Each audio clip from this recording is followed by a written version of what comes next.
Welcome, you're watching Vox News, your daily news updates with Rita Kamkumo. Our headlines today. President Uhuru Kenyatta takes a firm stand against claims that the American army has sought authorization to carry out drone strikes inside Kenya. Zimbabwe's President Emmerson Mnangagwa praises Malawi for successfully holding its latest elections without foreign observers. Congolese Nobel Peace Laureate Denis Mukwege advocates for an international criminal court to trial human rights violations in his country. Our top story today. President Uhuru Kenyatta on Thursday denied claims that the United States has sought authorization to carry out drone airstrikes in Kenya. President Kenyatta even added, when asked about the fight against terrorism by French media France 24, that he would not hesitate to oppose any proposal from the American army if such a request was made. Kenyatta clarified that the terrorism threat had sharply diminished inside his country, but that Islamist group Al-Shabaab operating in neighboring Somalia remained a danger.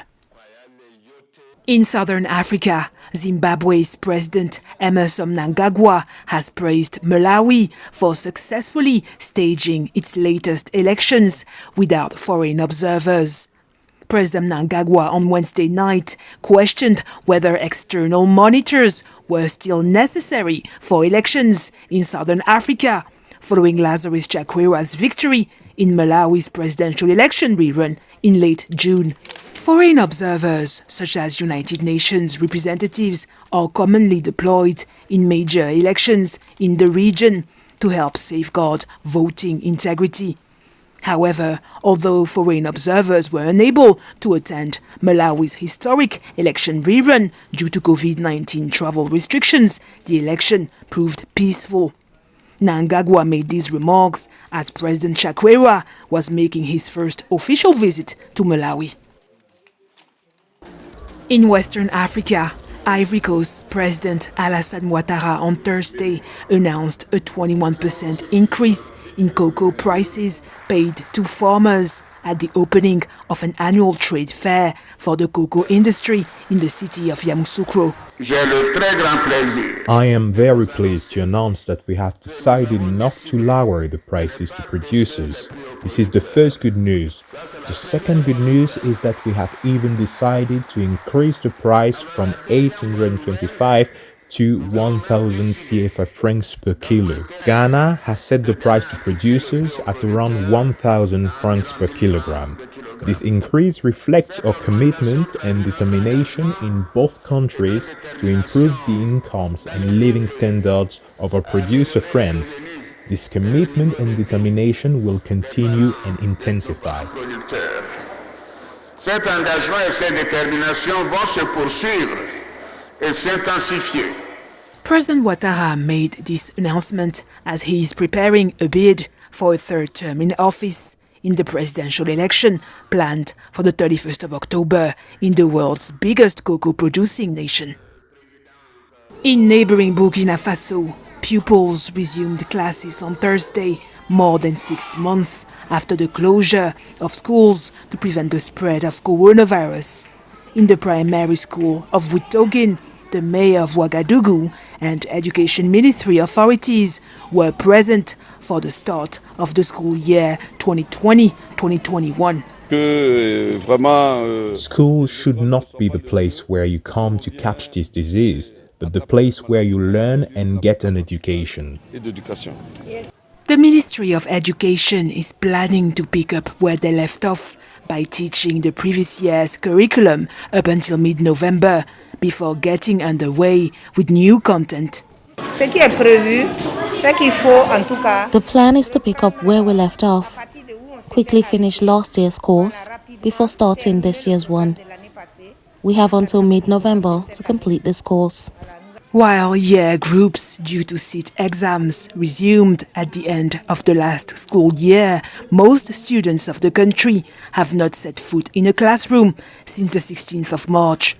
From the 16th of March, classes were stopped because of COVID, and so at this restart, with the intermediate classes, we were already able to finish the year for classes that were sitting exams.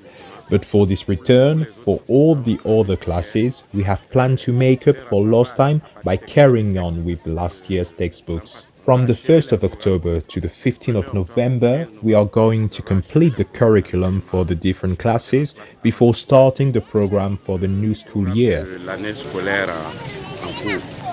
All pupils and teachers were required to comply with coronavirus safety regulations, especially barrier measures. In Central Africa, Nobel Peace Laureate Denis Mukwege on Thursday took a fresh stand against mass atrocities, including widespread sexual violence perpetrated against women in the Democratic Republic of Congo. According to Mukwege, violence continues to go unpunished in his country, and an international criminal tribunal is urgently needed to prosecute those crimes. I think the law needs to be applied, and I encourage these women to go to court. I encourage these women to consult. In the East, today we have legal clinics and they can receive them free of charge and be able to accompany them to courts and tribunals. We have lawyers. We have very brave lawyers. I don't think they are going to back down because they are international organizations. Not at all. They are lawyers who have been able to arrest members of parliament in this province. They have been able to arrest officers in the army, in the police. Mukwege also addressed recent death threats he has been receiving since he took a stand against massacres perpetrated in his country. I have been threatened for a very long time.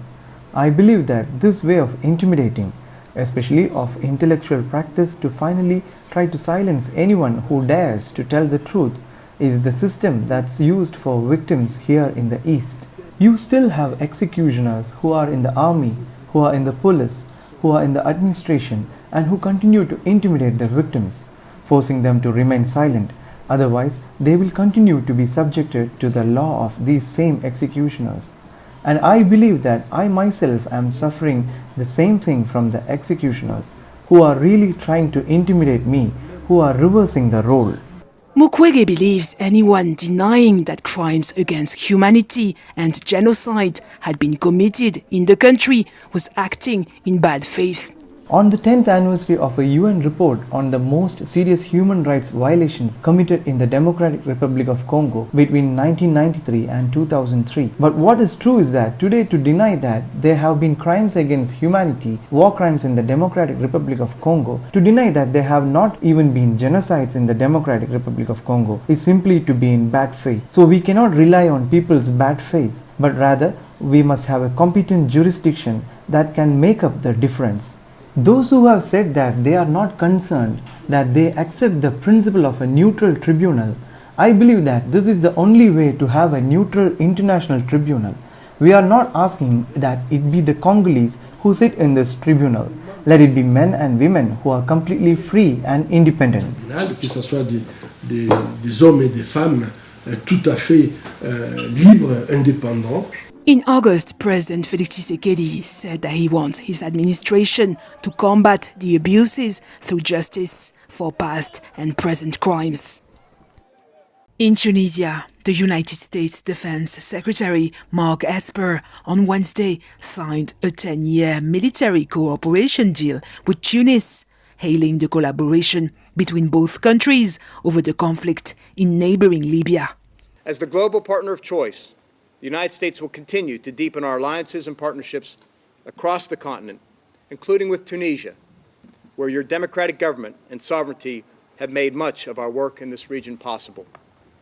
We look forward to expanding this relationship to help Tunisia protect its maritime ports and land borders, to deter terrorism, and to keep the corrosive efforts of autocratic regimes out of your country. As we build closer ties in the spirit and service of those who first set us on this path. Today, our strategic competitors, China and Russia, continue to intimidate and coerce their neighbors while expanding their authoritarian influence worldwide, including on this continent. At the same time, violent extremists continue to pose a threat not only to regional stability, but also to our homelands. The United States' enduring partnership with like-minded countries, including here in North Africa, is key to addressing these challenges. The Pentagon has increased collaboration with Tunis over the last 10 years, particularly on counter-terror training and securing Tunisia's border with Libya, where jihadist groups operate in a complex war involving world powers. In South Africa, passengers on Thursday joyfully landed in Cape Town Airport on a plane from Dubai as the country reopened its borders after more than 6 months of closure. South Africa closed its borders at the beginning of a strict nationwide lockdown in late March to limit the spread of COVID-19. On the sports scene, the English Premier League is currently experiencing about 30% increase in free-to-air broadcast deals across sub-Saharan Africa. According to the media rights agency in charge of negotiating the league's free-to-air deals in the region, more than 25 broadcasters in about 20 countries are currently broadcasting Premier League matches in different languages, including English, French and Portuguese. The agency also said that the new deals have helped grow the free-to-air exposure in places like Benin, Botswana, Cameroon and Zambia. The agency is currently in its second season of a 3-season contract to sell one Premier League match per week to free-to-air broadcasters across sub-Saharan Africa.